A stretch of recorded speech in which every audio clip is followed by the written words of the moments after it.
ನಮಸ್ಕಾರ ವೀಕ್ಷಕರೇ, ಇಡ್ಲಿ, ದೋಸೆ, ಚಪಾತಿ ಎಲ್ಲದಕ್ಕೂ ಸರಿ ಹೊಂದುವಂತಹ ಕಾಯಿ ಚಟ್ನಿಯನ್ನು ತುಂಬ ಸಿಂಪಲ್ಲಾಗಿ ಯಾವ ಥರ ತಯಾರು ಮಾಡ್ಕೊಳ್ಳೋದು ಅಂತ ನಾವು ಈ ವಿಡಿಯೋದಲ್ಲಿ ನೋಡೋಣ.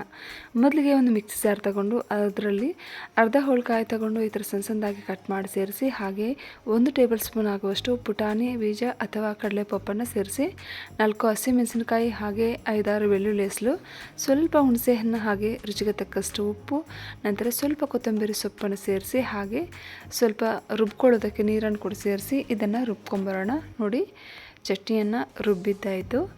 ಸೊ ನೋಡೋದಕ್ಕೆ ಎಷ್ಟೊಂದು ಸಿಂಪಲ್ ಆಗಿದೆ ಹಾಗೆ ಕಲರ್ಫುಲ್ ಆಗಿದೆಯಲ್ವಾ. ಸೊ ಇದಕ್ಕೆ ನಾವು ಒಗ್ಗರಣೆ ಮಾಡ್ಕೊಂಬಿಡೋಣ. ಒಗ್ಗರಣೆ ಮಾಡ್ಕೊಳ್ಳೋದಕ್ಕೆ ಒಂದು ಪಾತ್ರೆಯಲ್ಲಿ 1 ಟೀ ಸ್ಪೂನ್ ಆಗೋಷ್ಟು ಆಯಿಲನ್ನು ಸೇರಿಸಿ, ಆಯಿಲ್ ಬಿಸಿ ಆದಮೇಲೆ ಸಾಸಿವೆಯನ್ನು ಸೇರಿಸಬೇಕು. ಸಾಸಿವೆ ಚೆನ್ನಾಗಿ ಸಿಡಿಬೇಕು. ಸಾಸಿವೆ ಚೆನ್ನಾಗಿ ಸಿಡಿದಾದ್ಮೇಲೆ ಸ್ವಲ್ಪ ಕರಿಬೇವಿನ ಸೊಪ್ಪನ್ನು ಸೇರಿಸಿ ಒಮ್ಮೆ ಚೆನ್ನಾಗಿ ಈ ಥರ ಮಿಕ್ಸ್ ಮಾಡ್ಕೊತ ಫ್ರೈ ಮಾಡ್ಕೋಬೇಕಾಗುತ್ತೆ. ಇದರಲ್ಲಿ ಹಿಂಗು ಅಥವಾ ಒಣಮೆಣಸಿನಕಾಯಿಯನ್ನು ಕೂಡ ಸೇರಿಸಬಹುದು. ನೋಡಿ, ಒಗ್ಗರಣೆ ರೆಡಿ ಆಯಿತು. ಈಗ ಇದನ್ನು ಚಟ್ನಿಯಲ್ಲಿ ಸೇರಿಸಿ ಚೆನ್ನಾಗಿ ಮಿಕ್ಸ್ ಮಾಡ್ಕೋಬೇಕಾಗುತ್ತೆ. ಈ ಥರ ಚೆನ್ನಾಗಿ ಮಿಕ್ಸ್ ಮಾಡ್ಕೊಳ್ಳೋದ್ರಿಂದ ಚಟ್ನಿಗೆ ಒಗ್ಗರಣೆ ಚೆನ್ನಾಗಿ ಹಿಡಿಸುತ್ತೆ. ಫೈನಲ್ ಆಗಿ ಸ್ವಲ್ಪ ಕೊತ್ತಂಬರಿ ಸೊಪ್ಪನ್ನು ಸಣ್ಣದಾಗಿ ಕಟ್ ಮಾಡಿ ಸೇರಿಸಿ ಒಮ್ಮೆ ಇದನ್ನು ಚೆನ್ನಾಗಿ ಮಿಕ್ಸ್ ಮಾಡ್ಕೊಳ್ಳೋಣ.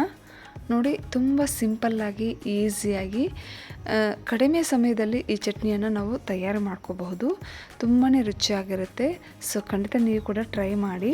ಈ ಚಟ್ನಿ ಇಡ್ಲಿ, ದೋಸೆ, ರೈಸ್, ಚಪಾತಿ ಎಲ್ಲದಕ್ಕೂ ಸಖತ್ತಾಗಿರುತ್ತೆ. ಸೊ ರೊಟ್ಟಿ ಜೊತೆ ಕೂಡ ನಾವು ತಿನ್ಬೋದು.